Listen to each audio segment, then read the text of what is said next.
Corporate account ಅಲ್ಲಿ already section B and section C ಏನ upload ಮಾಡಿದೆ. ಇದರಲ್ಲಿ ಒಂದು ಪ್ರಾಬ್ಲಮ್ ಮಾತ್ರ ಮಿಸ್ ಆಗಿತ್ತು. ಯಾವುದು ಅಂತಂದ್ರೆ ಸೆಕ್ಷನ್ ಸಿ ನಲ್ಲಿ 9th ಪ್ರಾಬ್ಲಮ್.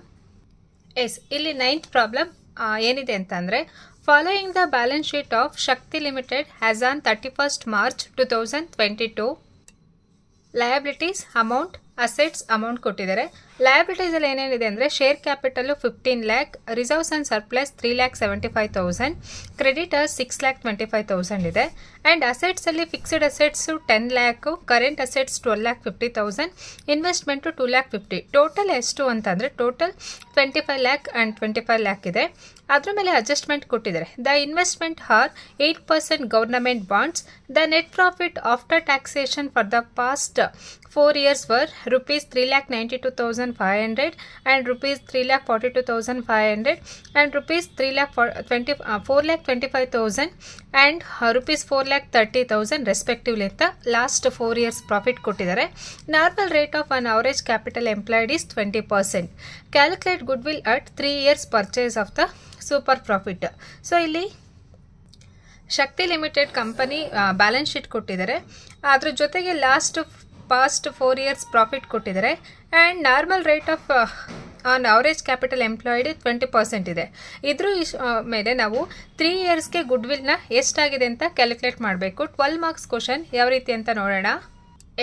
ಫಸ್ಟು ಇಲ್ಲಿ ಏನಂತ ಅಂದರೆ step number 1 calculation of weighted average profit ಅಂತ ಹೆಡ್ಡಿಂಗ್ ತಗೊಳ್ಳಿ. ಟೋಟಲ್ ಪ್ರಾಫಿಟ್ ಕೊಟ್ಟಿದ್ದಾರೆ. ಇಯರ್ಸ್ ಪ್ರಾಫಿಟ್ಟು ವೆಯ್ಟು ಪ್ರಾಡಕ್ಟ್ ಅಂತ 4 ಕಾಲಮ್ ತಗೊಳ್ಳಿ. ಸೊ ಫಸ್ಟ್ ಇಯರ್ ಎಷ್ಟು ಪ್ರಾಫಿಟ್ ಇದೆ ಅಂದರೆ 3,92,500 and second year 4,22,500 and third year 4,25,000 and fourth year 4,30,000 ಅಂತ ಕೊಟ್ಟಿದ್ದಾರೆ. ವೆಯ್ಟ್ ಬಂದು ಇದು first year, second year, third year, fourth year. So ಈ ಪ್ರಾಫಿಟ್ನ ವೆಯ್ಟ್ ಜೊತೆ ಮಲ್ಟಿಪ್ಲಿಕೇಶನ್ ಮಾಡಿ. ಸೊ 3,92,500 ಇಂಟು 1 ಮಾಡಿದ್ರೆ 3,92,500 ಬರುತ್ತೆ. ಆ್ಯಂಡ್ ಇಲ್ಲಿ 4,22,500 ಇಂಟು 2 ಮಾಡಿದ್ರೆ 8,45,000 ಆ್ಯಂಡ್ 4,25,000 ಇಂಟು 3 ಮಾಡಿದ್ರೆ 12,75,000.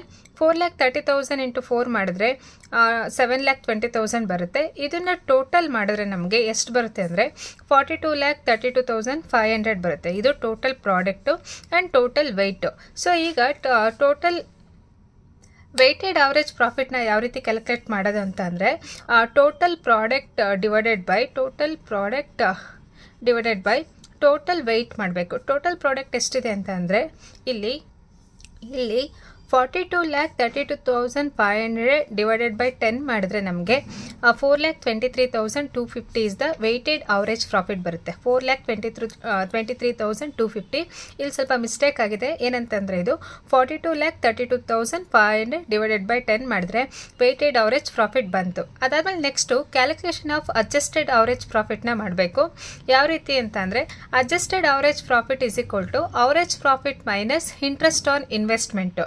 ಇಲ್ಲಿ ಇಂಟ್ರೆಸ್ಟ್ ಆನ್ ಇನ್ವೆಸ್ಟ್ಮೆಂಟ್ನ ಯಾಕೆ ಲೆಸ್ ಮಾಡಬೇಕು ಅಂತ ಅಂದರೆ ಇಂಟ್ರೆಸ್ಟ್ ಆನ್ ಇನ್ವೆಸ್ಟ್ಮೆಂಟು ಇದು ಬಿಸ್ನೆಸ್ಸಿಂದ ಬಂದಿರೋ ಪ್ರಾಫಿಟ್ ಅಲ್ಲ, ಇದು ನಾನ್ ಬಿಸ್ನೆಸ್ ಪ್ರಾಫಿಟ್.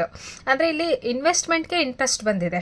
ಸೊ ಹಾಗಾಗಿ ಅವರೇಜ್ ಪ್ರಾಫಿಟಿಂದ ಇಂಟ್ರೆಸ್ಟ್ ಆನ್ ಇನ್ವೆಸ್ಟ್ಮೆಂಟ್ನ ಲೆಸ್ ಮಾಡ್ತೀವಿ. ಸೊ ಇಲ್ಲಿ ಇನ್ವೆಸ್ಟ್ಮೆಂಟ್ ಎಷ್ಟಿದೆ ಅಂದರೆ 2,50,000 ಇದೆ. ಈ 2,50,000 ಮೇಲೆ 8% ಗವರ್ನಮೆಂಟ್ ಬಾಂಡ್ಸ್ ಅಂತ ಹೇಳಿದ್ದಾರೆ. ಅಂದರೆ 2,50,000 ಮೇಲೆ 8% ಮಾಡಿದ್ರೆ ನಮಗೆ 20,000 ಬರುತ್ತೆ. 2,50,000 ಇಂಟು 8% ಮಾಡಿದ್ರೆ ಇಲ್ಲಿ 20,000 ಬರುತ್ತೆ. ಈ 20,000 ಲೆಸ್ ಮಾಡಿದ್ರೆ ಅಡ್ಜಸ್ಟೆಡ್ ಅವರೇಜ್ ಪ್ರಾಫಿಟ್ ಎಷ್ಟಾಗುತ್ತೆ ಅಂತಂದರೆ ಇಲ್ಲಿ 4,03,250 ಆಗುತ್ತೆ.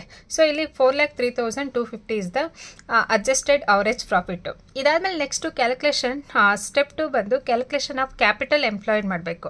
ಕ್ಯಾಪಿಟಲ್ ಎಂಪ್ಲಾಯ್ಡ್ಗೆ ಪರ್ಟಿಕ್ಯುಲರ್ಸ್ ಅಮೌಂಟ್ನ ತಗೊಳ್ಳಿ. ಏನಂತಂದರೆ ಕ್ಯಾಪಿಟಲ್ ಎಂಪ್ಲಾಯ್ಡಿಂದ ಟೋಟಲ್ ಅಸೆಟ್ಸಿಂದ ಟೋಟಲ್ ಲಯಬಿಲಿಟೀಸ್ನ ಲೆಸ್ ಮಾಡಬೇಕು. ಅಂದರೆ ಇಲ್ಲಿ ಫಸ್ಟ್ ಫಿಕ್ಸ್ಡ್ ಅಸೆಟ್ ಎಷ್ಟಿದೆ 10 lakh ಇದೆ. ಕರೆಂಟ್ ಅಸೆಟ್ ಎಷ್ಟಿದೆ 12,50,000 ಇದೆ. ಸೊ ಇಲ್ಲಿ ಟೋಟಲ್ ಮಾಡಿದ್ರೆ ಟೋಟಲ್ ಅಸೆಟ್ಸ್ ಎಷ್ಟಾಗುತ್ತೆ ವ್ಯಾಲ್ಯೂ ಆಫ್ ಅಸೆಟ್ಸ್ ಅಂದರೆ 22,50,000 ಆಗುತ್ತೆ. ಇದರಿಂದ ಕ್ರೆಡಿಟರ್ಸ್ನ ಲೆಸ್ ಮಾಡಿ ಲಯಬಿಲಿಟೀಸಲ್ಲಿ ಏನಿದೆ ಅಂತಂದರೆ ಒಂದು ಶೇರ್ ಕ್ಯಾಪಿಟಲ್ ಇದೆ, ರಿಸರ್ವ್ಸ್ ಆ್ಯಂಡ್ ಸರ್ಪ್ಲಸ್ ಇದೆ, ಕ್ರೆಡಿಟರ್ಸ್ ಒಂದೇ ಲಯಬಿಲಿಟಿ ಲೆಸ್ ಕರೆಂಟ್ ಲಯಬಿಲಿಟೀಸ್ ಅಂತ ತೊಗೊಂಡು ಕ್ರೆಡಿಟರ್ಸ್ ಎಷ್ಟಿದೆ ಅಂದರೆ 6,25,000 ಇದೆ. 6,25,000ನ ಲೆಸ್ ಮಾಡಿದ್ರೆ ಅಂದರೆ 22,50,000ಇಂದ 6,25,000 ಲೆಸ್ ಮಾಡಿದರೆ ಇಲ್ಲಿ ಕ್ಲೋಸಿಂಗ್ ಕ್ಯಾಪಿಟಲ್ ಎಂಪ್ಲಾಯ್ಡ್ ಎಷ್ಟು ಬರುತ್ತೆ ಅಂದರೆ 16,25,000 ಬರುತ್ತೆ. ಈ 16,25,000ಅಲ್ಲಿ less of year current profit ಮಾಡಬೇಕು. ಅಂದರೆ current last year current profit ಎಷ್ಟಿದೆ ಅಂತಂದರೆ ಇಲ್ಲಿ 4,30,000 ಇದೆ. ಈ 4,30,000ಅಲ್ಲಿ ಹಾಫ್ ಇಯರ್ ಪ್ರಾಫಿಟ್ ತೊಗೋಬೇಕು. ಇದು ನಮಗೆ ಅಕಾರ್ಡಿಂಗ್ ಟು ಫಾರ್ಮೆಟ್. ಸೊ ಅದರಲ್ಲಿ ಇಂಟ್ರೆಸ್ಟ್ ಆನ್ ಇನ್ವೆಸ್ಟ್ಮೆಂಟನ್ನು ಇನ್ಕ್ಲೂಡ್ ಆಗಿರುತ್ತೆ ಪ್ರಾಫಿಟಲ್ಲಿ, ಅದನ್ನು ಲೆಸ್ ಮಾಡಬೇಕು. ಎಷ್ಟಂತ ಅಂದರೆ ಇಲ್ಲಿ 25 lakh ಮೇಲೆ 8% ಇಂಟ್ರೆಸ್ಟ್ ತೊಗೊಂಡಿದ್ದೀವಲ್ಲ, ಇಲ್ಲಿ ಹಿಂದಿನ ಪೇಜಲ್ಲಿ ಕ್ಯಾಲ್ಕುಲೇಟ್ ಮಾಡಿದ್ದೀವಿ ನೋಡಿ. ಎಸ್ ಇಲ್ಲಿ 20,000 ಇದೆಯಲ್ವಾ, ಇದನ್ನು ಕೂಡ ಇಲ್ಲಿ ಲೆಸ್ ಮಾಡಬೇಕು. ಆವಾಗ ಎಷ್ಟಾಗುತ್ತೆ ಅಂತ ಅಂದರೆ 2,05,000 ಆಗುತ್ತೆ. ಆಗ ಅವರೇಜ್ ಕ್ಯಾಪಿಟಲ್ ಎಂಪ್ಲಾಯ್ಡ್ ಎಷ್ಟು ಬರುತ್ತೆ ಅಂದರೆ 14,20,000 ಆಗುತ್ತೆ. ಇದು ಬಂದು average capital employed. And step 3 ಏನಂತ ಅಂದರೆ ಕ್ಯಾಲ್ಕುಲೇಷನ್ ಆಫ್ ನಾರ್ಮಲ್ ಪ್ರಾಫಿಟ್ನ ಮಾಡಬೇಕು. Average profit is equal to average capital employed into normal rate of return. ಆವಾಗ ಎಷ್ಟು ಬರುತ್ತೆ ಅವರೇಜ್ ಪ್ರಾಫಿಟ್ ಅಂತಂದರೆ ಅವರೇಜ್ ಕ್ಯಾಪಿಟಲ್ ಎಂಪ್ಲಾಯ್ಡ್ ಎಷ್ಟಿದೆ ಅಂದರೆ 14,20,000 ಇದೆ. ನಾರ್ಮಲ್ ರೇಟ್ ಆಫ್ ರಿಟರ್ನ್ ಎಷ್ಟು ಹೇಳಿದ್ದಾರೆ ಅಂದರೆ 20% ಹೇಳಿದ್ದಾರೆ. ಇಂಟು 20% ಮಾಡಿದ್ರೆ 2,84,000 ಇಸ್ ದ ಅವರೇಜ್ ಪ್ರಾಫಿಟ್ಟು. ಅದಾದಮೇಲೆ ನೆಕ್ಸ್ಟು ಸೂಪರ್ ಪ್ರಾಫಿಟ್ ಯಾವ ರೀತಿ ಅಂತ ಅಂದರೆ ಅವರೇಜ್ ಪ್ರಾಫಿಟಿಂದ ನಾರ್ಮಲ್ ಪ್ರಾಫಿಟ್ನ ಲೆಸ್ ಮಾಡಿದೆ. ಇದು average profit or normal profit ಅಂತ ಹೇಳ್ತೀವಿ. ಅವರೇಜ್ ಪ್ರಾಫಿಟಿಂದ ನಾರ್ಮಲ್ ಪ್ರಾಫಿಟ್ನ ಲೆಸ್ ಮಾಡಿದ್ರೆ ನಮಗೆ ಟೋಟಲ್ ಸೂಪರ್ ಪ್ರಾಫಿಟ್ ಸಿಗುತ್ತೆ. Adjusted average profit. ಸೊ ಇಲ್ಲಿ ಅಡ್ಜಸ್ಟೆಡ್ ಅವರೇಜ್ ಪ್ರಾಫಿಟ್ ಎಷ್ಟು ಬಂದಿತ್ತು ಅಂತ ಅಂದರೆ ಇಲ್ಲಿ 4,03,250 ಇದೆ. ಇದು ಬಂದು ಅಡ್ಜಸ್ಟೆಡ್ ಅವರೇಜ್ ಪ್ರಾಫಿಟ್ಟು. ಇದರಿಂದ ನಾವು ಎಷ್ಟು ಅಂತ ಅಂದರೆ ನಾರ್ಮಲ್ ಪ್ರಾಫಿಟ್ ಎಷ್ಟಿದೆ ಅಂದರೆ 2,84,000 ಲೆಸ್ ಮಾಡಿದರೆ ನಮಗೆ ಟೋಟಲ್ಲು 1,19,250 ಆಗುತ್ತೆ. ಇದನ್ನು ಗುಡ್ವಿಲ್ ಕ್ಯಾಲ್ಕುಲೇಷನ್ ಮಾಡಬೇಕಾದ್ರೆ super profit into number of years purchase ಮಾಡಿದ್ರೆ ಗುಡ್ವಿಲ್ ಸಿಗುತ್ತೆ. ಏನಂತ ಅಂದರೆ 1,19,250 ಇಂಟು 3 ಮಾಡಿದ್ರೆ ನಮಗೆ ಗುಡ್ವಿಲ್ ಎಷ್ಟು ಸಿಗುತ್ತೆ ಅಂದರೆ 3,57,750 ಸಿಗುತ್ತೆ. ಸೊ ಟೋಟಲ್ 5 ಸ್ಟೆಪ್ನ ಕ್ಯಾಲ್ಕುಲೇಟ್ ಮಾಡಬೇಕು. ಇದು ಬಂದು according to scheme of valuation ಪ್ರಕಾರನೇ ಆನ್ಸರ್ಸ್ ಇದೆ. And Bengaluru university question paper. ಈ ವಿಡಿಯೋ ನಿಮಗೆ ಇಷ್ಟ ಆಗಿದ್ರೆ ಪ್ಲೀಸ್ ಲೈಕ್ ಮಾಡಿ, ಶೇರ್ ಮಾಡಿ. ಆ್ಯಂಡ್ ನೀವಿನ್ನೂ ನನ್ನ ಚಾನಲ್ಗೆ ಸಬ್ಸ್ಕ್ರೈಬ್ ಆಗಿಲ್ಲ ಅಂತಂದರೆ please do subscribe. Thank you for everyone. Thank you. All the best for your examination.